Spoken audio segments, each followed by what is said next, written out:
Deputy Speaker, members of Melbourne's Oromo Ethiopian community continue to be concerned by ongoing political tensions in Ethiopia.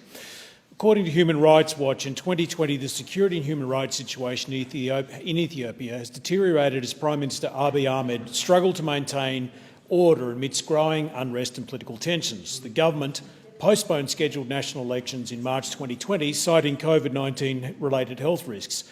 National elections are now due to be held on the 5th of June 2021. However, the local Oromo community does not believe that these elections will be free and fair, and as a result, two of the most popular Oromo political parties, OLF and OFC, have pulled out of the election. Since the terrible assassination of popular Oromo singer Hachalu Hundessa, which triggered protests on the 29th of June 2020, a heavy-handed security response and large-scale property destruction has taken place in Oromo.